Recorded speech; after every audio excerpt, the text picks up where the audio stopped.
you'll realize that with that sense of of authenticity and creativity, if you go back and you really look at the portfolio of Sam Adams as the beers under the brand developed, at the time, a lot of it was really very very innovative, really cutting edge for the American brewing community. So there's really nothing inauthentic, I think, about what we do. And that was Megan Parisi, Pink Boots member in the Boston chapter and brewer at Sam Adams, on this week's episode of Brew Roots.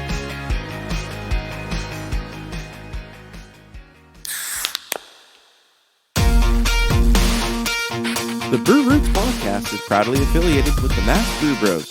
Be sure to check out their website to stay up to date with all Mass beer-related news. Hey everyone, thank you for listening to another episode of Brew Roots, where we tell the stories behind your favorite craft beverages. I'm Matt, and joined by my side are my awesome co-hosts, Sound Guy Ryan and Erica. Yo. Ryan is in a awesome mood today. He is so full of energy. And we're going to try to get, we're going to steamroll this shit. You're going to get, an amazing transformation of Ryan. The beginning is going to be sad guy Ryan, and by the end, it's going to be happy guy Ryan. Wild guy Ryan. I'll just be Ryan. Thanks. The artist formerly known as Sound Guy Ryan. Exactly. Oof. Mm-hmm. Well, we had an awesome episode last week. We had our friend from Abilene, Texas, and that was Sock Dolliger Brewing. Yeah, it was a lot of fun. Yeah, I learned James a lot is about, well did. Yeah, and I learned a lot about the Texas scene. I think a lot of our listeners did too, based upon the numbers that we saw. I'm interested in checking it out for myself. Yes. It's so amazing. I mean, you've been there, but I haven't. Not to the brewery. No, but you've been to the state. The state of Texas is awesome. Yep. The thing that's crazy about the state of Texas to me is that you can drive 2 hours and get 2 hours plus. Yeah, and just go it's to not a big deal. There's 5 breweries you'll see in 2 hours. If we drive 2 hours, we'll see 20,000. Yep. Brewers. Exactly. So once again, Massachusetts, best beer scene because of that. Best beer scene. Honestly, our beer's really tasty up here. It is pretty delish. Yeah. Speaking of delicious beer, what beer are you guys drinking this week? Ryan? I've been drinking a lot of Melody Maker. Ooh. Whole bunch of Mighty Squirrel stuff. Right now, sipping on some Ecstasy of Gold from Widowmaker. That's a good one. It is a really good one, and it's in our local Packy store now, which is awesome. Oh, that's pretty cool. I don't have to drive down all the way to the South Shore, as they say. Nice. It's barely the South Shore. It's the first one. It's the first one, but it's still the South Shore. All right. So yeah, I mean, other than that, it's just been a little bit of this, a little bit of that. Cool. Yeah. Yeah. You mentioned Wandering Soul. I'm so excited. Their Past Life Vienna Lager is coming soon. So look out for that, because honestly, that beer was so friggin' kick-ass. So good. And if you like Matt's IPAs, which I'm sure you guys have had up there. His Vienna Lager is amazing. The Vienna Lager kicks ass. Been drinking Springdale. I'm drinking a Springdale IPA right now. I've been drinking Jack's. I have another new Celtics beer. I'm curious to try it. Yeah, this is so fun that they're doing that. Yeah, I had it's the shipping out of Boston beer. Oh, yeah, that sounds so good. It's a very good black lager. I'm jelly. Yeah, I enjoy that quite a bit. I have to find that. You got that local? I did, yeah. You know what? Actually, I got that cool. in a. They do the 12-pack, or they do something weird. Don't they do the 14-pack or something? It's like a 14 or 15 pack or something like that. Yeah, I got it in that one. I'm gonna have to think about that. Yeah, and I've been drinking some of the beer that we got. On our latest trip. Yeah, it's some White Western Lion. world. That golden ale. My girlfriend did like that beer. It's such a good beer. It's so good. Yeah. Yeah, that was a lot of fun. We're going to have a couple episodes from the western part of the Mass, some Springfield breweries. So yes. Stay tuned for that. But who do we have this week? Oh, who do we have this week? Meg Parisi. It might just be, Meg from Parisi. Sam Adams. Yeah. Yeah, I'm very excited about this. It's not just because we are getting Sam Adams on the podcast. That's cool. But it's don't get me wrong. Meg Parisi, who's kind of a well-known badass in the industry. Yeah. Definitely in the New England industry. But she's awesome. And she's been a head brewer at CBC. Yep. She's been a head brewer at Wormtown, so she's got quite the knowledge of like the mass beer scene. She's got a pretty good resume. Yeah, and you know, the Cambridge Brewing Company, like a spider web, if you will, of brewers. It's so amazing, like how many awesome brewers there are out there from CBC, and Meg is one of the best. For sure. So thanks, CBC, for, training all these amazing brewers. Yeah. Yeah, and we did this interview a long time ago. Pre-COVID. The before time. It was very pre-COVID. And, we were saving it until things started getting, a little bit back to normal in terms of our downloads and listens. So we decided to release it this week. And, I can't wait. We had a lot of fun. Yeah, it was a lot of fun. And that tap room is it's beautiful. The Faneuil Hall tap room. I don't know if you can sit there right now. I know they're doing so it is to go. Yeah, it's just to go only. Yeah, so unfortunately, hopefully soon you'll be able to sit there. Yeah. Maybe, but for now, definitely if you're in the area, stop by, get some growlers to go, because she's still brewing there and putting out amazing beer. And there is some I know a lot of people are like, oh well, it's Sam Adams Boston Lager, blah blah blah. Their Black is Beautiful draft beer that they have out is a 9.3%. Delicious. Imperial Stout, and they're offering in 4-packs to go. Oh, wow. Right now. That's awesome. There you have a Vienna Lager out right now, which they're using noble hops. So cool. Really good beers out there. And Boston Lager is a great beer. Not always my go-to beer, but if I am at a bar and there's nothing else, it's a solid go-to. It's a solid go-to. For sure. And would always be the go-to. So yeah. And what I was just going to say is I think we talk about it and mention in the episode, but the beer that, Sam Adams is known for, like Boston Lager, the stuff at the Faneuil Hall tap room is completely different. Yeah. You're not going to find it at any of the other locations. It can compete neck to neck to any other craft brewery out there easily. Yeah, what was it? We had there was a green tea IPA when I was there. Yeah. Yeah, and then there's this really weird one with a certain type of oak in it. Yeah. Yep. That made it really spicy an or something. African it was oak it was exactly. super crazy. So, You'll hear about it in the episode. Yeah. I highly recommend. Yeah, so just the innovation coming out of that tap space is incredible. And it's beautiful. We got to see the deck that they were really excited about, and I think this will give people the opportunity to be really excited about it for next summer. And or maybe the fall. Hopefully the fall. Yeah. Responsibly. Cross our fingers. Yeah. Yep. But other than that, the only other bit of news I have is Portico Brewing Company. Yeah. So they've been around since 2012, I believe. Yes. So, but to be honest, we don't know a whole lot about them. That's right. So our friends, the Mass Brew Bros, who we partner up for this podcast, released a blog on their website, so massbrewbros.com. Make sure you guys check it out. out. But Portico Brewing is opening a brewery in Somerville.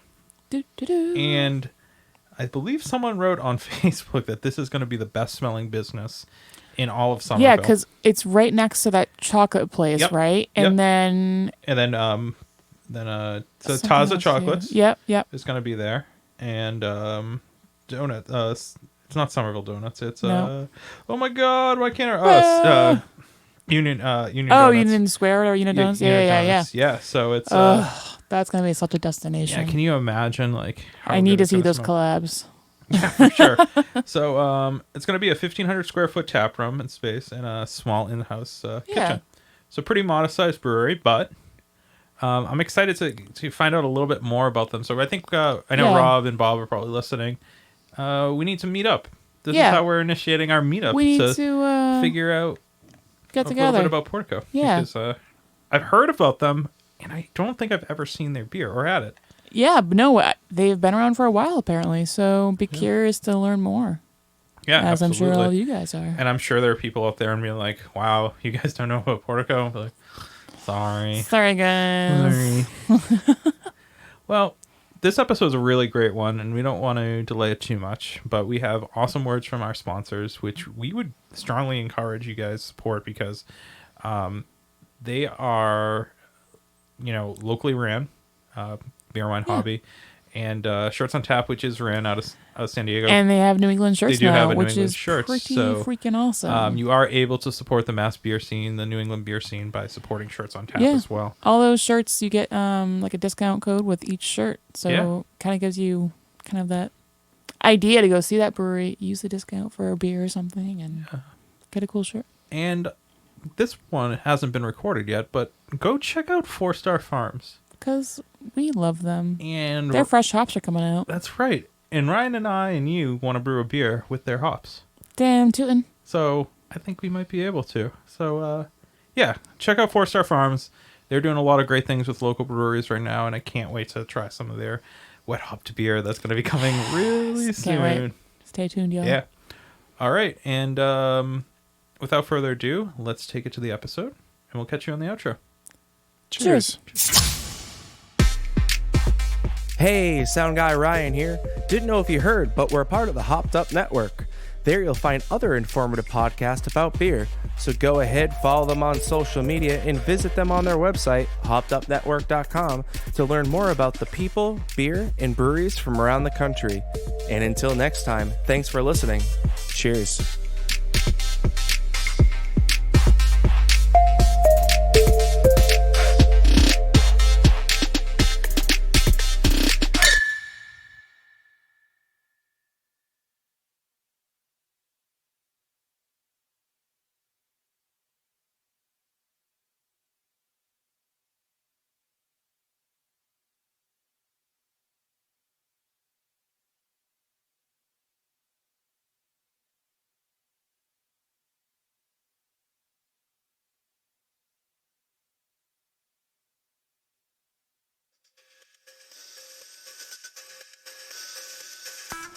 At our local homebrew shop, Beer and Wine Hobby, you can get everything you need to make beer, wine, cider, and cheese. Not sure where to start? The knowledgeable staff at Beer and Wine Hobby are there to help. Beer and Wine Hobby is family owned and located in Danvers, Massachusetts. To learn more about them, check out their website, www.beer-wine.com. Don't forget to use our promo code BrewRoots for 10% off your online order today. Cheers. All right, so we are at Sam Adams. Sam Adams. We just Very celebrated exciting. our 100th episode We a couple did. weeks ago, and I think it's very appropriate that we're now with Sam Adams Yeah. doing this podcast. Yeah. Exactly.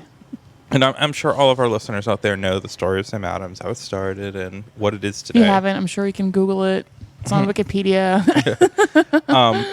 And we are here today with the head brewer of their newest taproom location at Faneuil Hall, which, if you're not from the Boston area, you learned about it in 4th grade, I guarantee.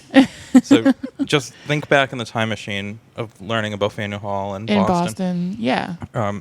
And we're here with Megan Parisi. Thank you so much for taking the time out to do this today. Yeah. Yeah, well, thanks for having me. Thanks for coming in, especially. Anytime. You know, we came in, we did it earlier, so there was no traffic. We might have traffic on the way out, but Oh, we most certainly will. Well, yeah. Worth it. It's fine. My daily commute, trust me. so we start every one of our podcast episodes by asking your role at the brewery and your first memory of beer.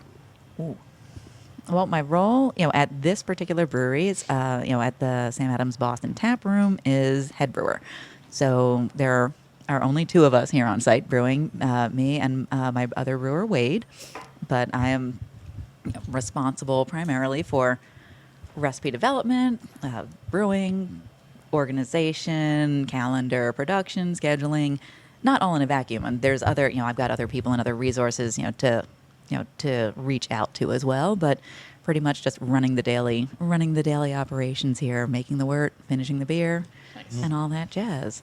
And my first memory of beer would probably be the first taste of beer I ever had was with my sister. We were probably 9 and 11 at that time. Good solid ages. Yeah, good Yeah. solid Yeah. ages. In this little old wooden bar that my father had, and there were some cans of Budweiser in there, warm, of course. And the two of us opened one, and we're not fans. Let's just put it that way, not fans. And who knows when I finally actually started having beer that made me a fan, but that was definitely That's not it. not it. Nice. For you, what was the original plan? You didn't grow up, and that didn't inspire you to Be a brewer. To be a brewer. What was the original plan? The original plan was to be a musician. Cool. So my degrees are in clarinet performance from Boston University. So Nice. I've been in the Boston area for a long time. Brian goes to Boston University. I do, right now. and I also play excellent. clarinet. No way. yeah. Small world. Wow. So I've got my degrees from there, and my first career actually was as a performing classical musician. So, first plan actually did work out, which was really kind of nice. Congrats. Yeah, I mean, it's One of the that's- first ones we've heard here. Yeah, Yeah. well, it's a really tough field. It's another really tough, really competitive field. I was really fortunate to. I mean, obviously, I guess you could say I was talented and worked hard, but with that, just like with anything, fortunate to have the wherewithal to recognize an opportunity to take my talent and hard work and seize that opportunity at the right time. For sure. To actually get a job, win an audition, take an audition, and then win the audition for the U.S. Navy Band in Washington D.C. Wow. Wow. So when I, of course, was in college, and everyone talked about the military bands, I thought, oh no, that's not for me. I couldn't imagine going through boot camp. A little musician, little college kid musician going through boot camp. Are you crazy? But you want a gig? You survived. I was the honor recruit. Oh, Hey, if you're gonna do it, you gotta do it all the way. Right. Awesome.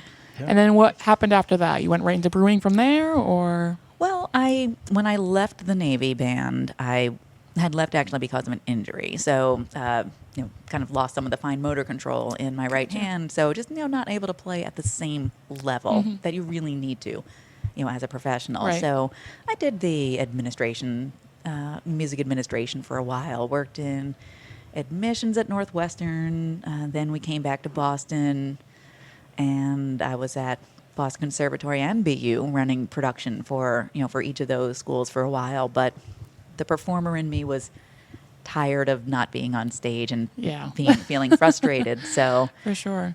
then it was on to beer. Awesome. And did you start as a home brewer, or were you just knocking on everyone's door hoping someone would hire you, or how did you get into the beer industry? Yes, both. Okay. Cool. Well, I'd been home brewing for about 10 years Okay, by the time I awesome, thought awesome. of actually making the transition. And one thing I remember at the time was, of course, realizing 10 years of home brewing, I didn't know anything about quite the same. brewing. No, but I knew that doesn't mean I know anything about actually making beer that people would pay money for, Right. because that's what it comes down to.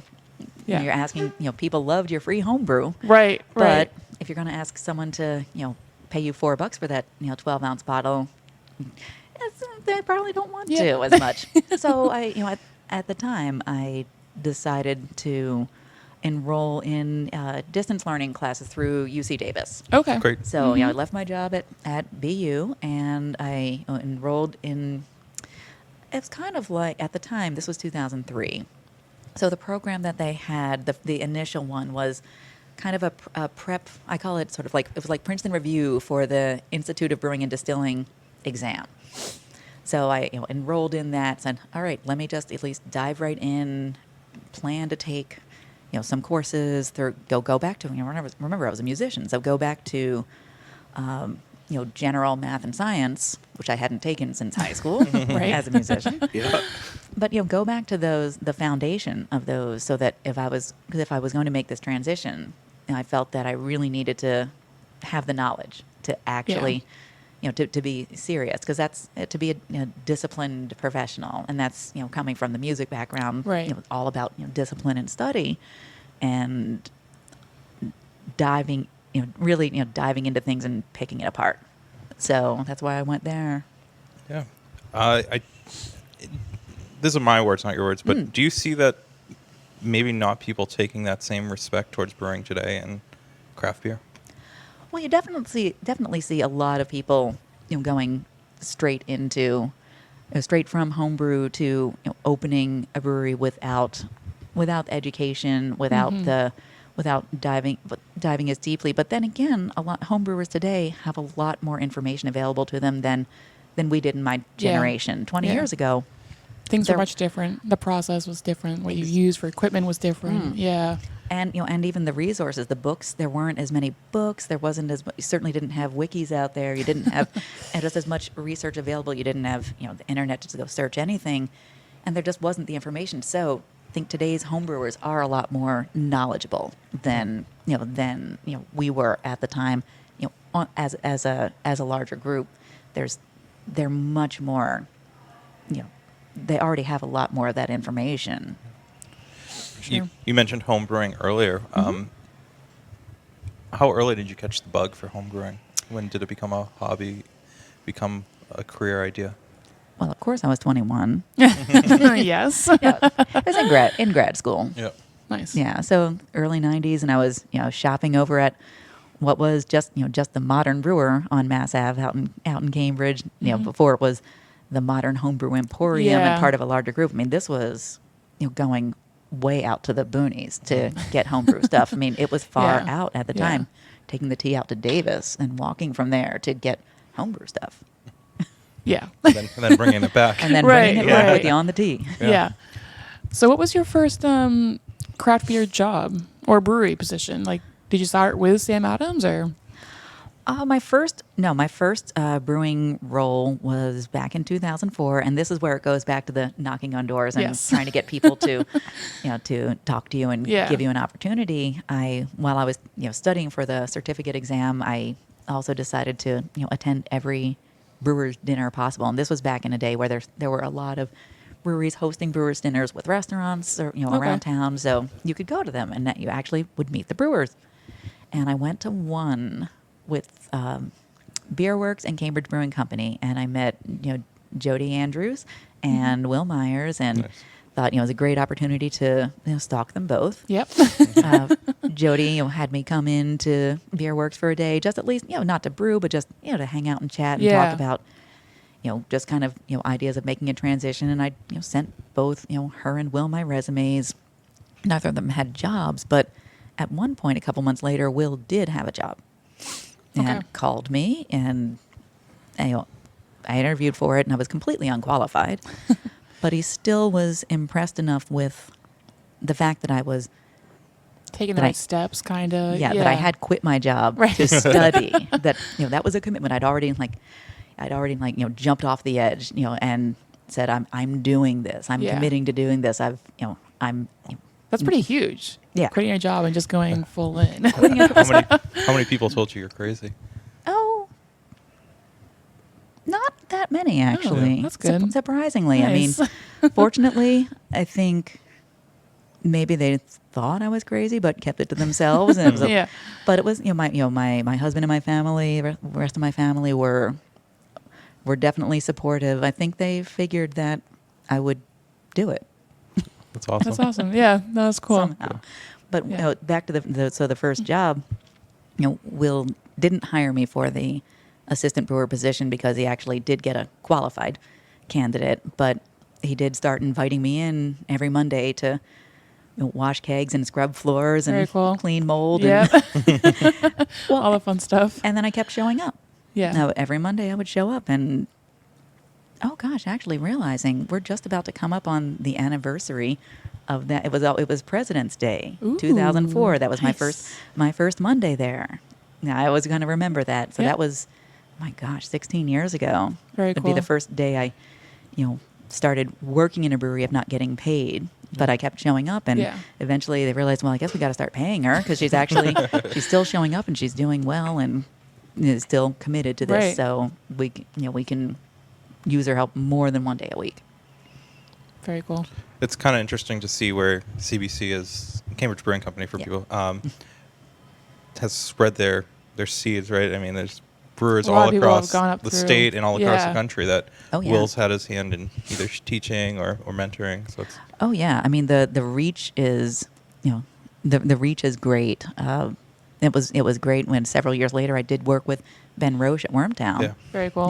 And we never worked together at CBC. He preceded me there, but we kind of knew that we already knew each other, just knew that this was going to work out. Yeah. And a lot of the guys who trained under me too, have started their own breweries, Cool. and that is definitely the coolest thing to see. People you've worked with, Yeah. trained. And Yeah. see that they find their own identity as a brewer.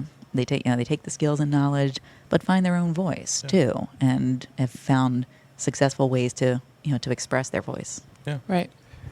You mentioned Wormtown, sandwiched in between Sam Adams and Cambridge Brewing Company, two established breweries, and Wormtown coming up as an established brewery, but at the time that you were there, still making a name for itself. Talk about your experience at Wormtown. It was a whirlwind. I was only there for a year, but it has this feeling of being a lot longer, just because it was the time when we were building out the new production facility. So it was Okay. making the move from Park Ave to Shrewsbury Street, and it was intense. Yeah. It was intense. Right. Running. The thing that Ben really recruited me for was knowing that he was already so deep into the build out of the new space. He knew that he would be able to trust me to make sure that everything kept running back in the original pub, and then help out with the commissioning, because I'd already just gone through helping open another brewery down in DC a couple years before that. So I already had some of that experience with going through a new system and all that kind of stuff. So what we went through, even though it was only a year, I still feel like it was intense. We were such a small group, and it still feels like family. Yeah. Those guys sure. are still family. Yeah. Yeah. We love Wormtown. Definitely.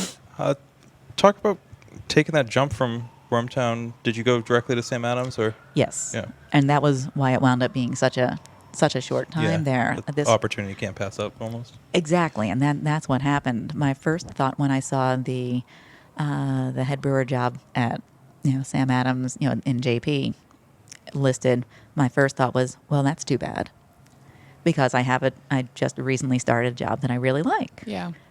but I didn't even apply for it at first. And then some other colleagues who worked at Sam Adams, not in brewing, but some other people really encouraged me to apply, and it really did just seem like an opportunity that was too You good to had to- not yeah. check it out. Yeah. No, the JP facility is all the nano brews. It's not the Boston lagers, the cherry Correct. wheat. So you're in charge of all these recipes that are here today, probably. Yeah, it's the facility where every recipe other than Boston Lager got its start. Yeah. So Very it's cool. research and development, new recipe development, new product development. So we would start everything, and that would mean many, many, many variations of any one recipe before it ever gets to national distribution, and many recipes that never got to national distribution, not because they were bad, but just there's not always a place for them out on the There's shelves. not always a demand for Yeah, it. look how crowded today the market sure. is. There's not a home for every beer, no matter how wonderful it is. You mentioned in another podcast being a professional musician and saying that there's and I forget I think it was Brahm. You said thousands of orchestras play such and such song. Do we really need another wit beer out there in the field? Sam Adams is keeping up with brewers who are brewing the Hazy Boys, and how do you guys maintain being relevant and not trying to be like the dad out back? I hate to say that. I mean, my dad drinks Boston Lager, so I can say it. Well, good for your dad. Yeah. I like your dad. Yeah. Well, I think we've always approached brewing with a sense of sincerity and authenticity. And even when you think about your dad out back, doing something. Well, your dad was once a young guy, and you'll realize that with that sense of of authenticity and creativity, if you go back and you really look at the portfolio of Sam Adams as the beers under the brand developed, at the time, a lot of it was really very very innovative, really cutting edge for the American brewing community. So there's really nothing inauthentic, I think, about what we do. Yeah, that's awesome. Talk about the interview. Now, do you just sit down? Did you sit down with Jim and he said, "Oh, you're hired," or was it? Is it a? Did you have to brew on their system to? Well, I actually didn't meet Jim until I was already hired, which Okay. was kind of surprising, actually. Yeah. It was mostly David Grinnell, who's our vice president of Yeah. brewing operations and one of the original brewers here here in Boston, and he I met with several people, but he and I spent a long time over a couple pitchers. Yes. Really. Well, that's part of it, Right. For sure. For sure. But talking a lot about just beer brewing, philosophy of just your mindset and philosophy and personality. See, it's a good fit. Because of fit, course. fit is everything. Yeah. Yeah. Again, you can have incredibly talented people, and if the fit isn't right, Makes Doesn't a toxic matter. brew house. Right. Yeah. As any Yeah. work environment, fit is really key. Do you have a favorite beer to brew, or is there any one recipe here that is kind of your baby that you really just honed in on? Or One of the beers that I really love that's on tap right now is the Ambirana Imperial Stout. okay, So it's an Imperial Stout aged on a Brazilian hardwood called interesting. Ambirana. That's kind Oh, of different. wow. Yeah. And I first had it when I was judging World Beer Cup a few years ago. Very cool. And you're looking at all the descriptions of the beers because everything's anonymized, so you don't know what the beer is, but you get descriptions of what kind of wood or ingredients or special processes. I was like, Ambirana, what's this? What does that even taste like? Right. Yeah. And then I tasted it and I started to figure out what it tastes like. But learned about this. It's not like any oak that you're used to. It's so completely different. It's spicy. It's very very cinnamon forward. Interesting. Mostly, and you drink this beer and you get all these spices, and there's absolutely no spice involved in making the beer, but it's That's hard. super cool. You wouldn't believe it. Right. Right. So I just think this wood is just so unique, and it's finally making its way up to North America. More brewers have started to play with it, but I was really happy to be one of the earlier Well, brewers of it. one of the first that I had seen. Yeah. I mean, not commercially. I mean, just here in the tap room, but still one of the first examples that I'd actually seen around. So I was kind of happy to Very cool. introduce people to something a little different. No one knows about. Yeah. How do you do a recipe development on a beer that's not readily available? Like a New England IPA, you can go to any packy around here or any brewery around here and do some, checking and taste testing. But something like that beer, how do you? Well, some of it's kind of winging it. Yeah. I mean, especially if you've been brewing a long time, too, you have a pretty good idea of how things are going to work.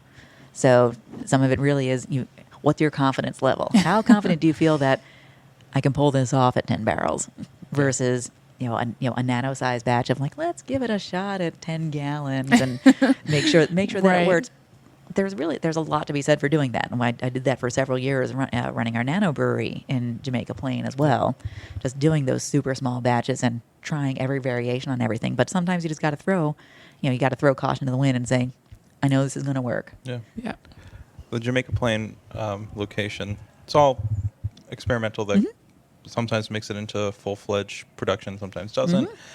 And then how often does it make it into full-fledged distribution, and what are some ones that you started from its infancy that is in people's fridge today?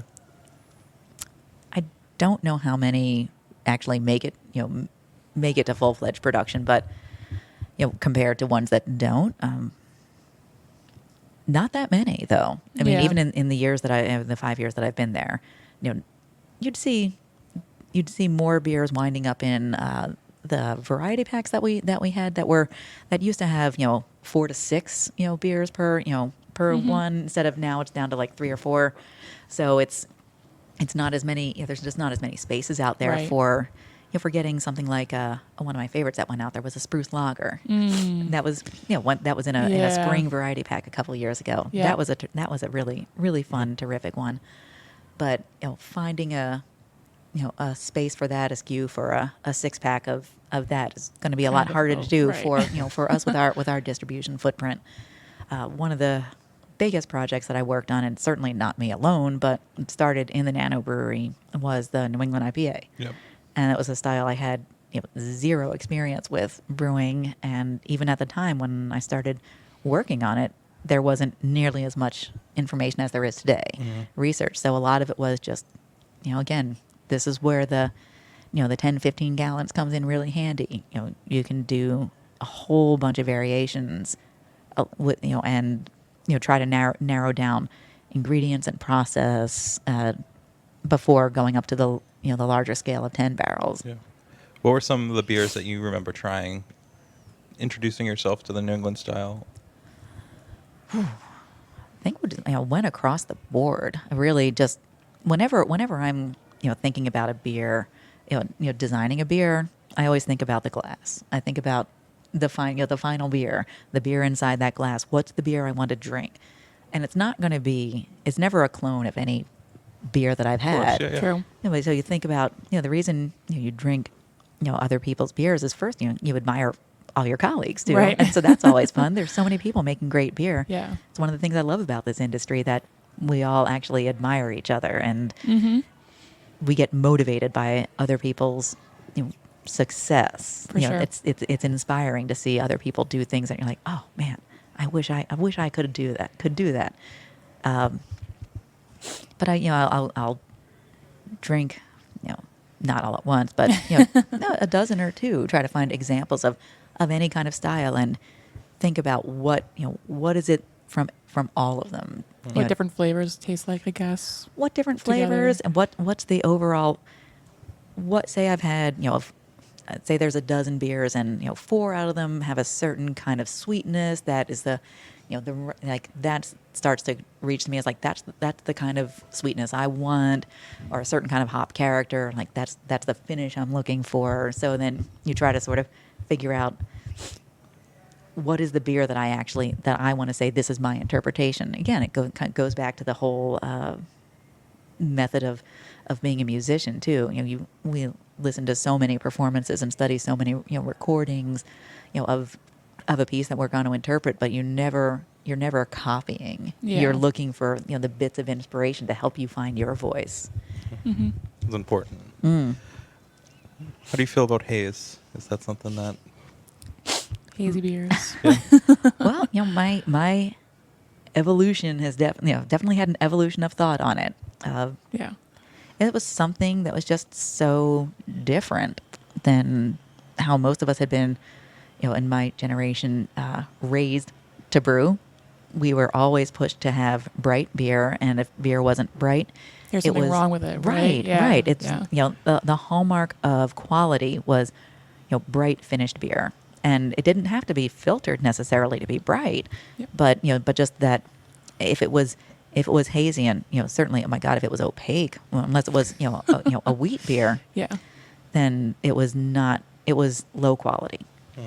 So once I started to actually work with the style and taste them and really work with them, I started to learn a lot more about what the haze means. It doesn't just mean that unfiltered is better. It's a process. It's a brewing process that that generates a whole different flavor palette that is missing without what that haze represents. It's not even what it represents visually. It's what it actually represents, chemical reaction wise, Right. what's going on in there, and that's the beauty of it. Yeah. So you spent how many years at the JP facility before making your way over here? I've been with the company almost 5 years, so Nice. yeah, pretty much there for pretty much until now. No. Yeah. I mean, we're working on this transition for Yeah. a while, but sort of in a transitional role, getting ready to be here, but not knowing exactly when this was going to start. Right. Did you know pretty early on that you would have been the head person here, the head brewer here? I'd hoped. Yeah, yeah, of course. Because it seemed like it would be a good fit, and an environment in which I've spent that kind of time before, working in pubs a lot, and having a direct connection to the drinkers across the bar, seeing people drinking the beers you make. So it was an environment juggling a lot of different taps that with which I'd had a lot of experience. How much input did you have in the brew system?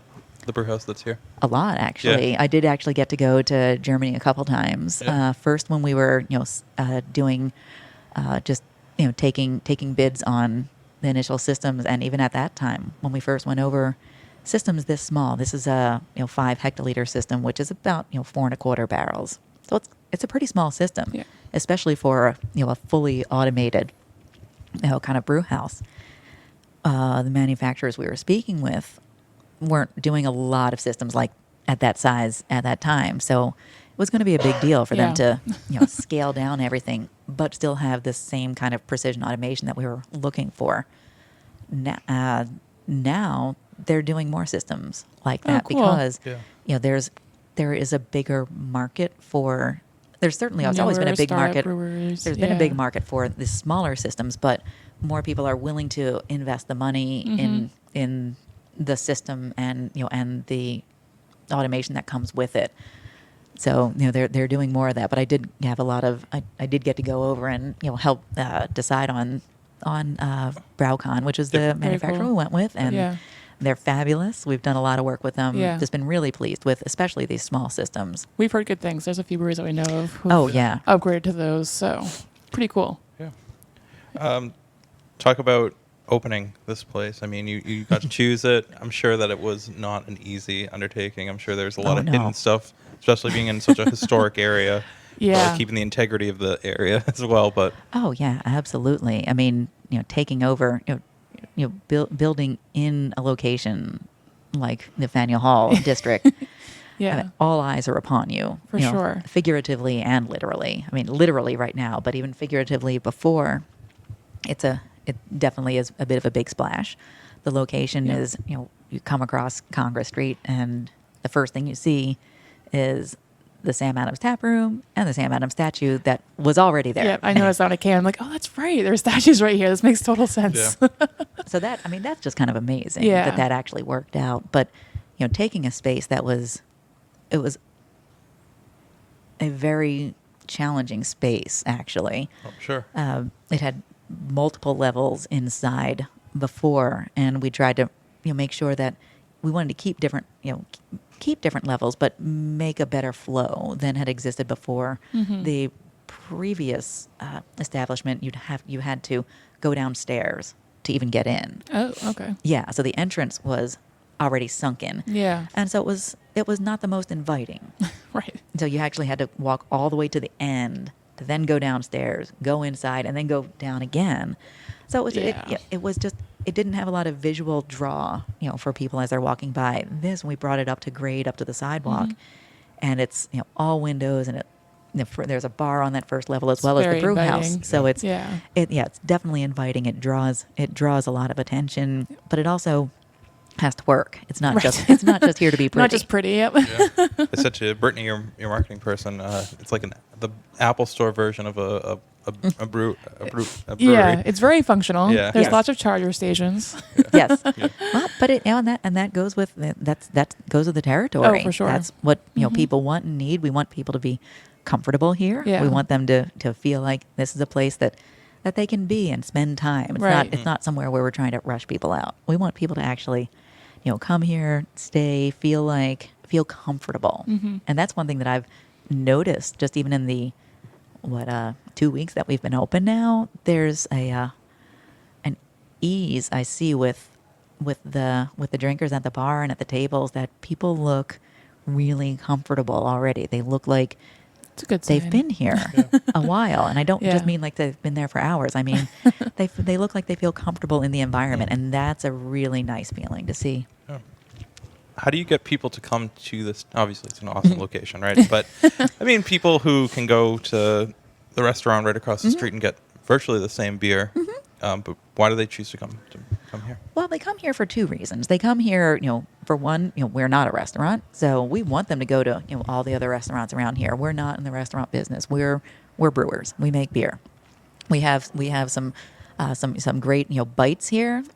Got some flatbreads and sandwich every day, but we're not in the restaurant business. But what they come here for are the different beers. They come here for the innovation, for the 20 draft lines that we have, that are beers that are not going to make it. Many of them are never going to see production outside of this space. We're also not in the business of R&D here. This is just purely innovation. So, but that doesn't mean that a beer that is incredibly successful here might not be identified as something that could have a larger footprint if people sort of demand it. But that's not what we're looking for here. This is just this is an innovation hub, bit Just of a place to playground. have fun. Yeah, Yeah. exactly. That's really cool. That is cool. Yeah. A lot of you're in a great position where you don't have to. You know that the 8 core beers are going to sell, Yes.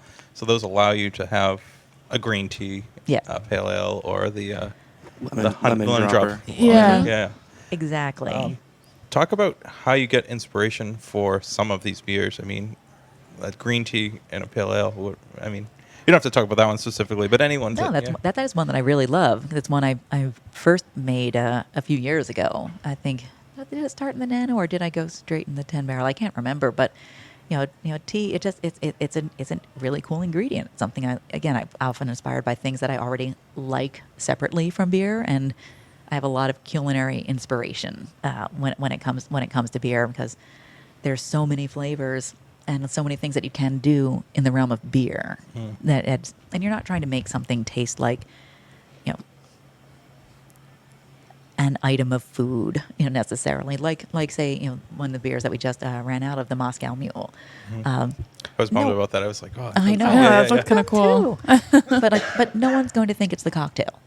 But it's inspired by those flavors and the ginger, the lime, that crispness, a little acidity. So it's things are inspired by that. The green tea, I drink a lot of green tea. And it seemed like, and it could work. That's the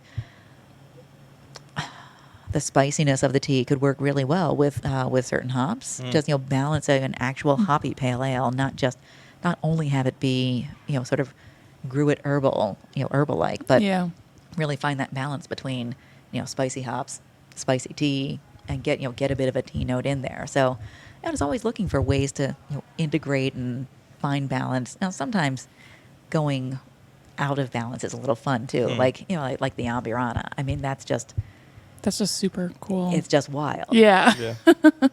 Definitely. To kind of sidetrack here, what's it been like being a woman in the industry? And do you have any advice for other women getting into the industry, or just people in general?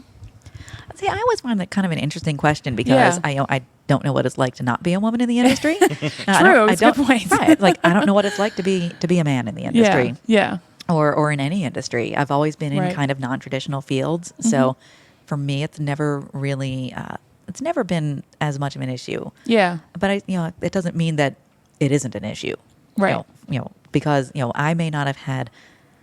I have been fortunate that I haven't encountered anyone that's really doubted that I could Do your job. do my job. Yeah. That whether it's physically or intelligence wise, I've been fortunate that I haven't really encountered that. Right. But I also realize that does not mean that there aren't people out there who do doubt. Right. And that a lot of women I know have had very different experiences. So again, this is kind of that aspect of good fortune that I've encountered. I've been in the industry 16 years, so I've got a lot of colleagues, a lot of people I know, and I've encountered, on the whole, the most respectful, just peers. Everyone's peers and friends, and it's a great community. But there's there are still realistic aspects of gender dynamics in the work in all workplaces and industries. It is it's tough work. It's definitely physically demanding. It is by modern standards non-traditional work for for a female. I mean, there are times I definitely miss my city hands. I miss being able to get actually get a manicure and have it last, or for more than a day or two. or no, I can't get nail polish because I'm going back to work and can't wind up in the in the beer.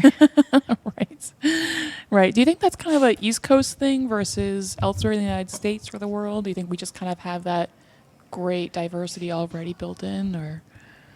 Well, I mean, one of the first, brewers I encountered, professional, like I said, was Jody. So I knew Yeah. there was already, a prominent woman, here in Boston in the industry. We've had, there have been, a lot of, leading women who've been great role models. So it never occurred to me that You couldn't it do the wasn't job an or option, whatever. right? Right, yeah. Or that there wasn't a place for, women in the industry. Yeah. Very cool. Love hearing it. What are some breweries around the area that you feel are doing it right? Oh wow.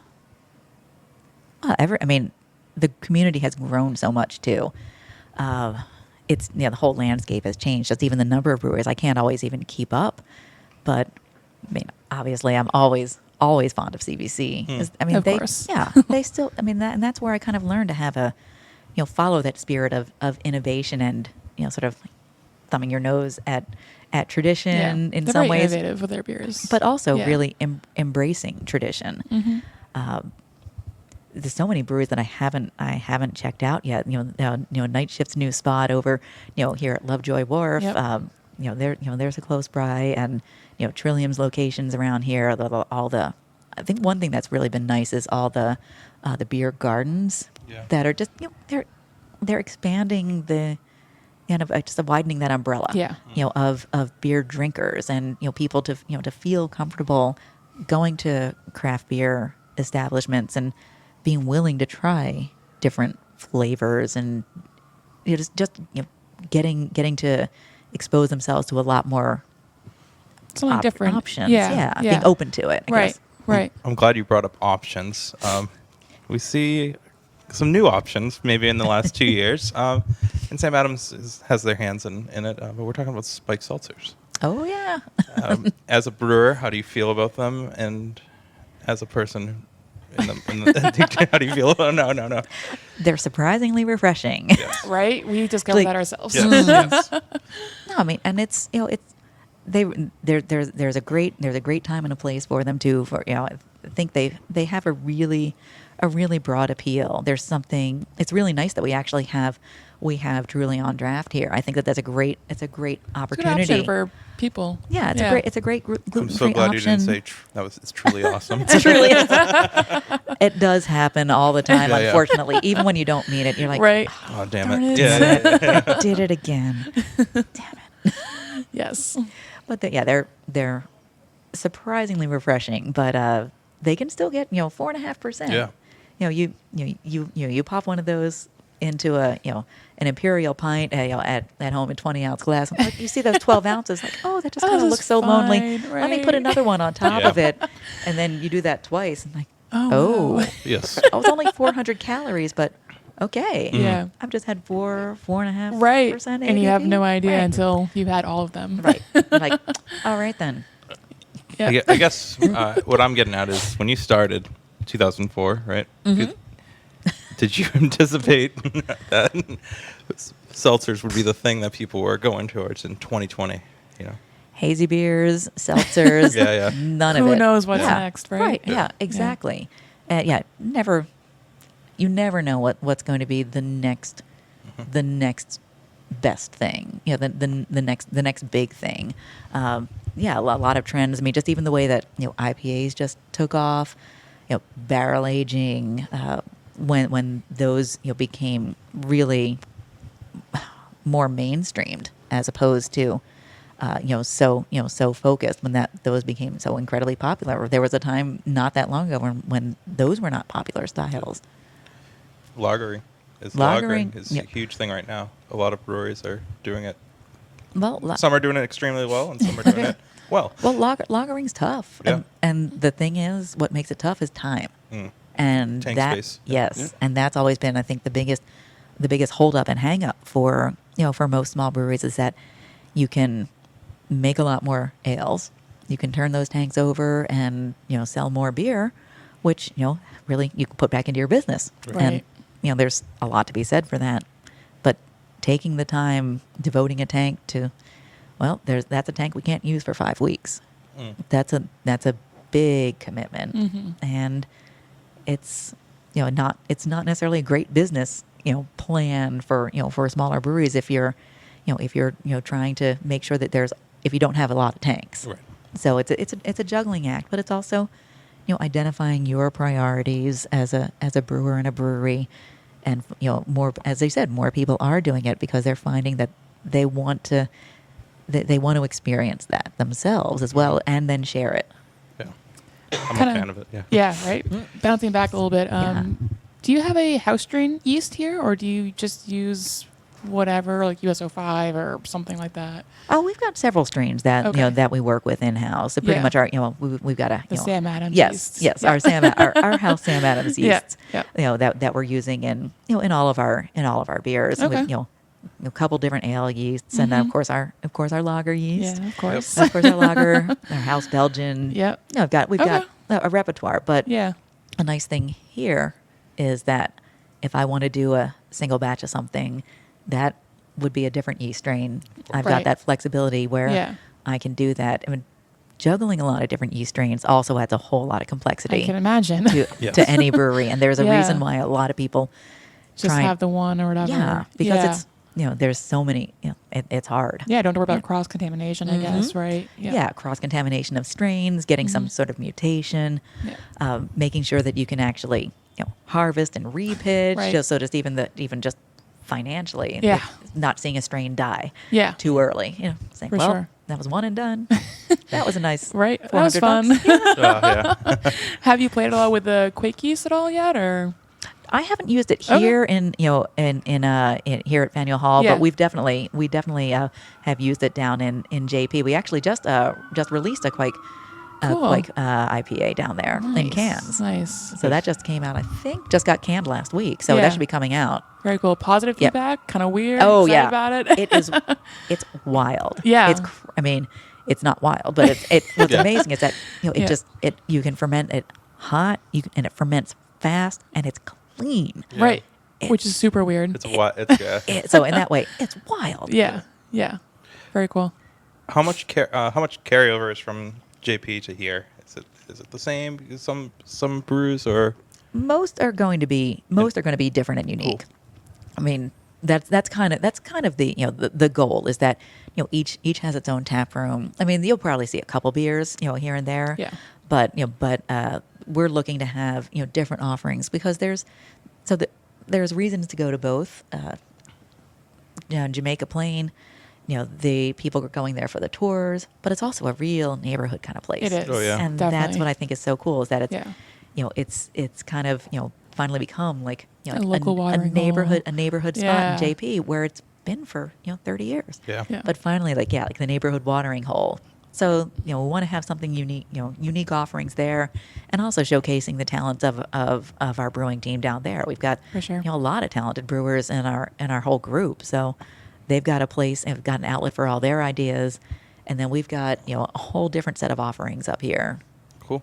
It's awesome. Anything like this going over to the Midwest and your Cincinnati area? Well, we did open a tap room at our Cincinnati brewery about a block and a half from the Cincinnati brewery in November of 2018 now, Yep. and that's right near the Findlay Market Yep. area. So it's just Cool area. It's a Yeah, cool. yeah. It's a really In cool the, area. Right in the over the Rhine area. Right? Exactly, Yep. and that area is also growing Yes. and getting it's getting revitalized. Yeah. There's It used to be a terrible area. Right, Yeah, so right. it's really revitalized. Yeah. so, and we want to kind of again remind ourselves that we've been a part of that brewing community for Yeah. a very long time, and have a place for for our brewer Chris there to bring interesting, unique, and innovative beers to to the growing Cincinnati craft beer scene. It would be remiss not to ask how much of a role does Jim have in beers that are served Brewing here, or- beers that are served Cincinnati, beers that are served in Jamaica Plain? In the tap rooms, really not much. Mhm. He's Yeah. much more involved when it comes to beers that we're developing for distribution. Okay. So, Okay. I mean, and what's always impressed me since I started working here was how involved he is and how knowledgeable he is about all the projects that are going on. I mean, a lot of owners, after all these years, could very easily just phone it in. Yeah. Hey, You could. why, Right? yeah, I mean- why not? You've built a successful Exactly. business. You hired people to Yep. do it. and just go Sit off on your and yacht somewhere, right? Exactly. Sit on your yacht, go ski. Yeah. He'll still will go climb mountains and stuff. Jeez, that's crazy. But he still, he will still drink every production batch of Boston Lager will get shipped to him, and he'll That's awesome. he'll do it. He'll taste every Yep. every batch that goes out, but also new projects. He Yeah, the Dogfish wants Head to one, understand. right? Mm-hmm.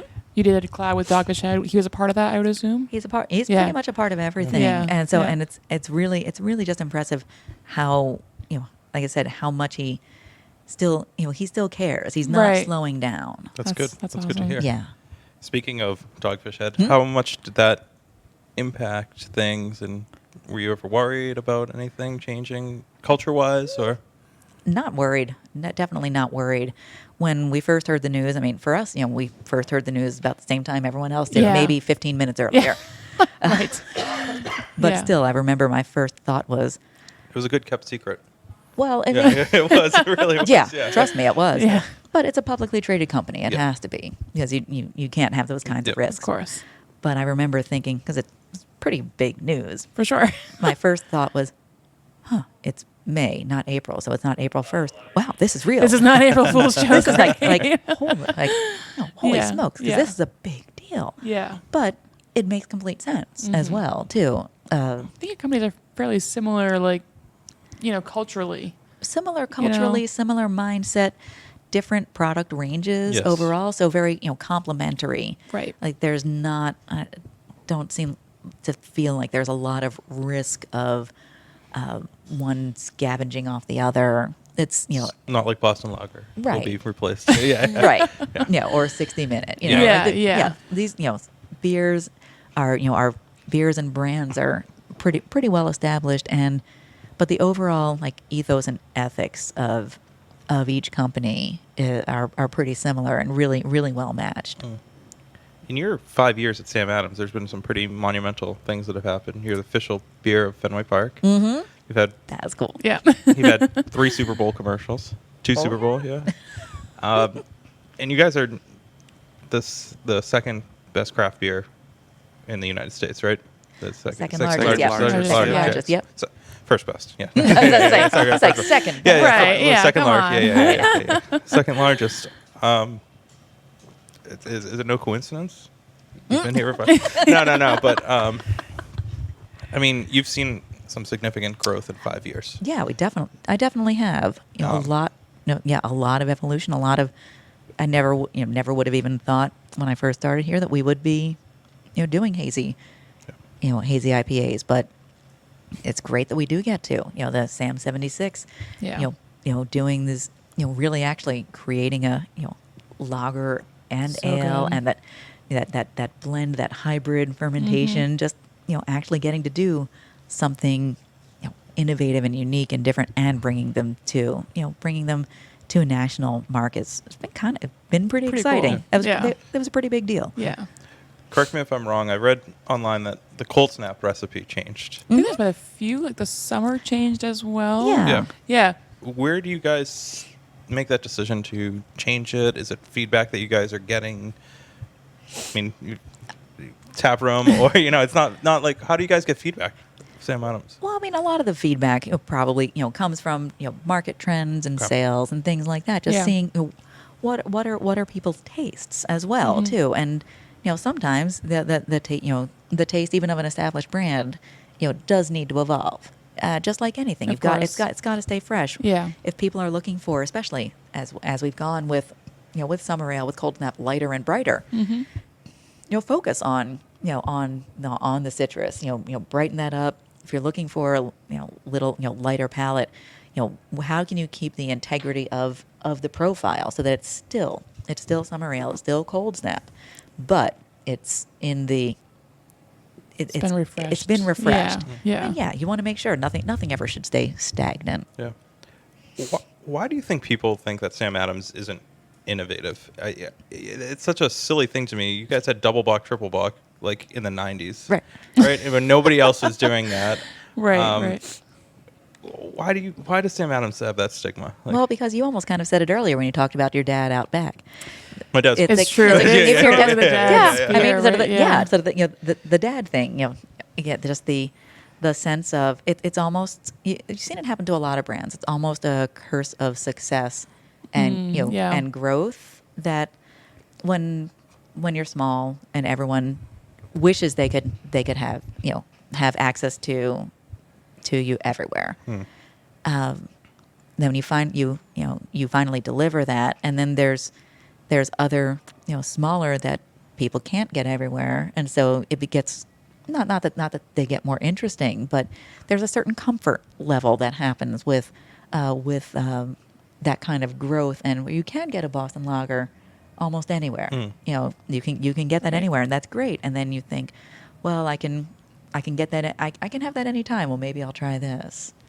So I think it's just kind of it's almost the victim of success. Like I said, it's not us, uniquely, but just you see that happen to any kind of brand that eventually works so hard to deliver to the demand that's been out there, and maybe that's why, or part of it at least. Yeah. So I think we're at the point in the podcast where we want to get to know you, even though we know a lot about you, but we want to know a little bit more. A little bit more. We've already been chatting a lot. Yeah, right. But you guys want to ask these? Ryan? Well, I wanted to ask a few questions Sure. about how you work with your peers here, Mm-hmm. right? If there was one piece of information that you have in your brain, right, and you would be able to give it to them, what would that one piece of information be? I think back to when I was commissioning a system when I was living in the DC area, and I think it was the first brew my assistant and I did on that system, and it was a disaster. It was just an absolute disaster. Everything was going wrong. Everything was going wrong. And there we found ourselves, after a Long day, I'm sure. probably about 14 hours. Yep. And deciding, it was probably about like 10 p.m., nearing midnight. We're sitting there. I was up on the 4th floor on the brew deck, and we're sitting there, like, so tired, deciding, do we go home now? We finally got wort into the fermenter. But so what do we do? I'm supposed to clean the brew house. And I remember saying, I only remember this because Bobby brought this up later at some point in a way that made me realize that he'd actually listened to what I said. And I said, well, we're going to stay and we're going to finish this. We're going to clean the brew house because being a professional means you do a good job even All when the you way don't feel through, like right? it. Yeah. Even when you don't feel like Yeah. it. Wow. That's good And- advice. The reason I feel like I remember that as being good advice, and that why it stuck with me, is that sometime later, I was away from the brewery, and he'd just sent me a note about, well, it was another one of those kind of, not that bad of a day, but just things were up and running, but just Yeah. like I think I'm going to like clean the brew house tomorrow. Yeah. Like, hey, that's fine, whatever, that's, and it was Sure. like, really, like totally Yeah. fine. Yeah. And then maybe about an hour or an hour and a half later, he sent me a picture, and it was like running the brew house or something. Whatever it was, but just, and his text was just, I decided to be a professional. Yep. And even I had to stop and think about, what was he saying? What was you? Yeah. Oh my gosh. Yeah, because, right. And I come back to that advice a lot myself too, because Yeah. there have been a lot of times where like, you're tired, You're exhausted. you're It's been beat, 14 hours and or you don't whatever, right? you really don't have to. You could do it tomorrow, and sometimes it's totally fine if you do. Yeah. But just whatever you do, as long as the decision is still you do a good job, even if you can do it, even if you do it tomorrow, Yeah. you still do a good job, and that's the difference between being a professional and an amateur. For sure. It's good advice in any field, though. Exactly, Yeah. exactly, all across life. Very cool. Now, if there was one thing in the process that you would like to learn more about or experiment in, what would that be? Because it feels like this building, there's a lot of Is the chance. place for is that. the place for that. It's like every brewer's dream, you Yeah. know? One thing. Gosh. I'll give you two. Okay. I would like to learn. I don't have all the resources here, but that actually might make it easier in some ways to really learn. I want to learn a lot more about yeast and fermentation, and so we don't have a lab here on site to rely upon for analysis or information. So I need to figure out. I need to be doing cell counts on yeast myself, getting to know what different strains look like under a microscope, and I feel like that's an opportunity where I've got a chance to learn a lot more about the real one of the real heroes of this whole brewing process, the unsung hero of yeast, this mystery. So that's something that I feel like I've got an opportunity to learn a lot more about, because because it is getting back to a smaller scale, and not relying on other resources. So that's kind of exciting. Mm-hmm. A little intimidating too. Yeah. Like, For sure. who wants to do cell counts with a Right. microscope? People who did their masters in yeast. Right. You know. Exactly. And that's definitely not my background, but it's a real opportunity for me to learn yet more about the process. Hopefully gain some greater mastery of knowledge, if not you can't really master the ingredients, but just a greater grasp. Yeah. Yeah. So that's a big one, I think. What about a style that you would like to learn more about? Or try to brew here. Or yeah.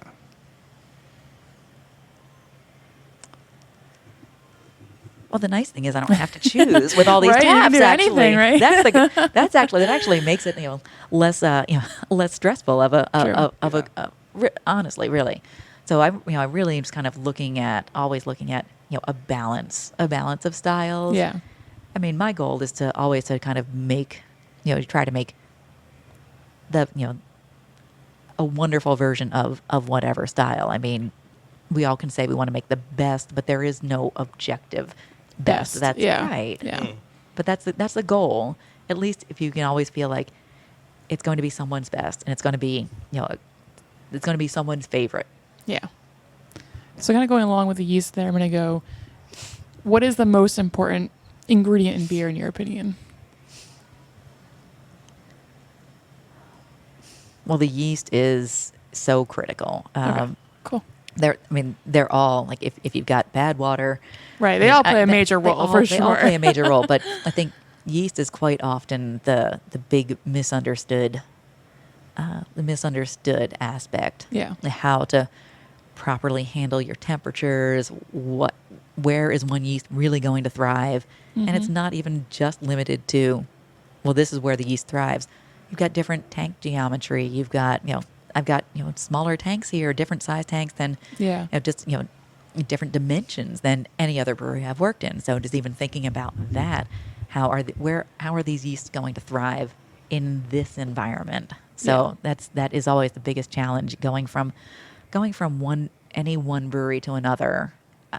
You sometimes find that like a yeast that worked great in a smaller brewery doesn't work as well in a larger just in larger tanks. So you've got to either figure out if you can work with it or if you have to start over. That's cool. Where do you guys get your ingredients? Like especially for here, like you're gonna go out and like choose your own hops and.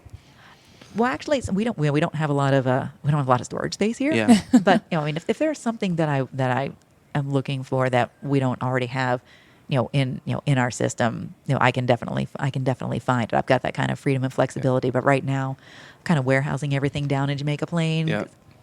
We just don't, as you can see, there's not a lot of space here. Not Not a lot of space. Well, you really built try it to for the maximize. people, really. Right. It's really people driven and customer driven. Yeah, I mean that's the whole point. That's the whole point of having the tap room. Yeah. Having people, making a space for people to come and enjoy. But it is also it's also a functioning brewery. Yes. Definitely. What's in your fridge at home, beer wise? In my fridge at home, I've got. It's funny because we've I've kind of gotten out of cellaring beers, so we've been actually Good. we've actually recently just been trying to drink through what we've had in the cellar Cool. for a while. Just like, That's nice. Like why are we holding on to these things? Like, Right. Just drink them and enjoy them. Drink them and enjoy Yeah. them. So we've been kind of just going through Very cool. what's in the cellar, and some of that is I'm sure interesting. oh yeah. yeah.